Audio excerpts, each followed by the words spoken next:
Belajar kimia klinis sama tim APK yuk. Halo semuanya, mari kita belajar mengenai pengenalan alat mikropipet. Yuk kita pelajari lebih lanjut lagi.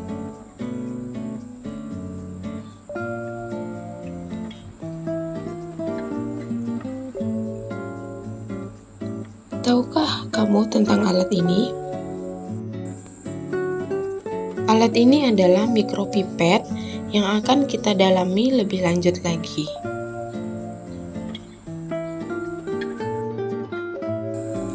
Mikropipet adalah suatu alat yang digunakan untuk memindahkan cairan dalam jumlah kecil secara akurat. Jadi, perbedaan mendasar dari mikropipet dengan pipet jenis lainnya adalah ketelitiannya.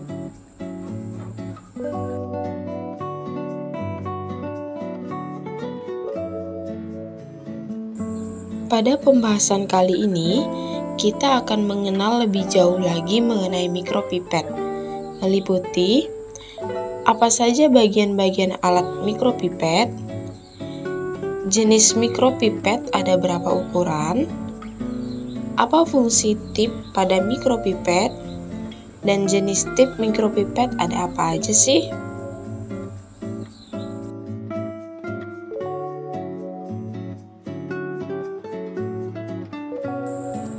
Ini adalah alat mikropipet yang akan kita bahas mengenai bagian-bagiannya.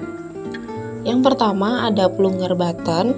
Plunger button berfungsi untuk menyedot atau memompa larutan atau cairan dengan cara menekannya. Kemudian ada tips ejector button. Tips ejector button yang merupakan bagian alat yang berfungsi untuk melepaskan tip setelah digunakan. Kemudian ada volume display yang merupakan bagian yang memberikan gambaran berupa volume yang sedang disetting. Kemudian ada shaft atau batang, dan yang terakhir ada bagian ujung pipet, merupakan bagian untuk memasang tip, yaitu aksesoris tambahan yang sangat penting karena mempengaruhi keakuratan cairan dalam proses menyedot dan memompa larutan. Kemudian yang selanjutnya ada jenis-jenis mikropipet. Yang pertama, mikropipet P1000 digunakan untuk mengambil cairan pada volume berkisar 100 hingga 1000 mikroliter. Yang kedua, mikropipet P200 digunakan untuk mengambil cairan pada volume berkisar 20 hingga 200 mikroliter.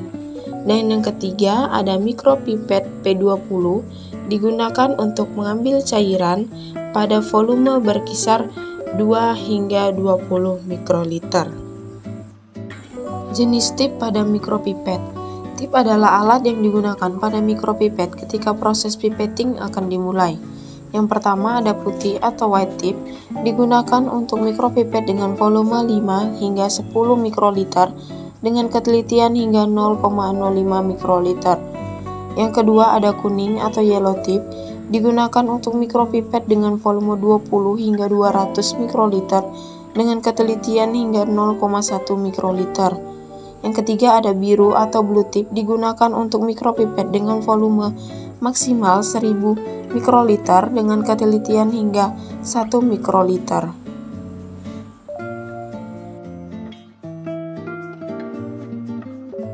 Nah, sekarang kita belajar langsung cara penggunaannya yuk.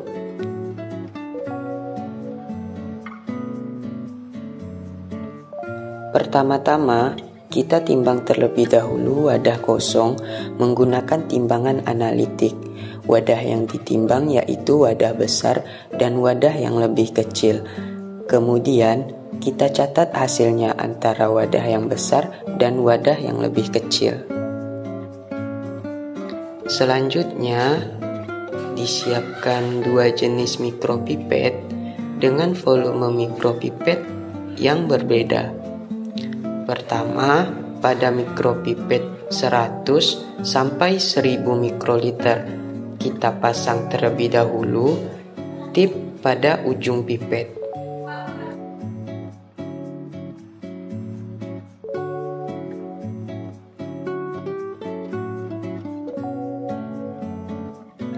Dilanjutkan lagi dengan pemasangan tip pada mikropipet 0,5 sampai 10 mikroliter. Selanjutnya, kita akan memulai untuk memipet larutan menggunakan mikropipet 100 sampai 1000 mikroliter dengan volume larutan 870 mikroliter dan larutannya dimasukkan ke dalam tube Eppendorf besar. Dilanjutkan dengan memipet larutan pada mikropipet 0,5 sampai 10 mikroliter dengan volume 8,9 mikroliter dan dimasukkan ke dalam tube Eppendorf yang berukuran kecil dan ditutup keduanya. Kemudian kita timbang wadah kecil yang telah berisi larutan dan didapat hasil 0,182 gram dan dicatat hasilnya.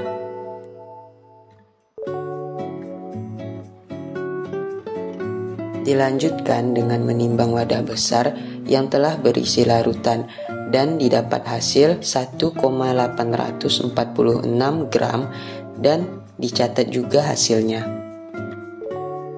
Selanjutnya, kita akan buat perhitungan persen selisih hasil pengukuran dari hasil mikropipet yang kita gunakan dengan tube Eppendorf.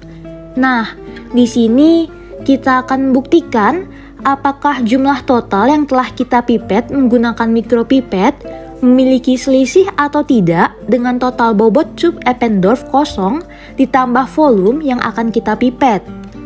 Nah, harus kita ketahui terlebih dahulu, yaitu bahwa rumus untuk menghitung persen selisih yaitu adalah bobot Eppendorf berisi dikurang bobot Eppendorf kosong yang telah ditambah dengan volume pengukuran dibagi 1000 kemudian dikalikan dengan 100%.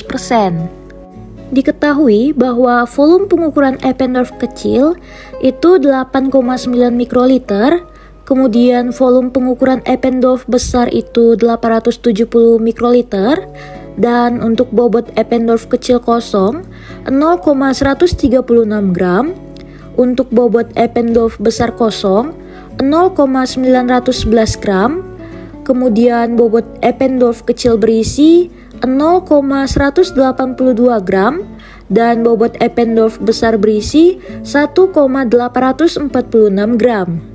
Sehingga selisih Eppendorf kecil sama dengan 0,182 gram dikurang dengan 0,136 gram ditambah 8,9 per 1000 dikali 100%. Dan hasilnya yaitu 3,71%. Kemudian selisih Eppendorf besar yaitu sama dengan 1,846 gram dikurang dengan 0,911 gram ditambah 870 per 1000 dan dikalikan dengan 100%, hasilnya yaitu 6,5%. Artinya, selisih pengukuran kita yang keliru untuk pengukuran Eppendorf kecil itu 3,71% dan untuk Eppendorf besar itu 6,5%. Nah, gimana nih teman-teman? Udah paham dong ya cara penggunaan mikropipet dan perhitungannya?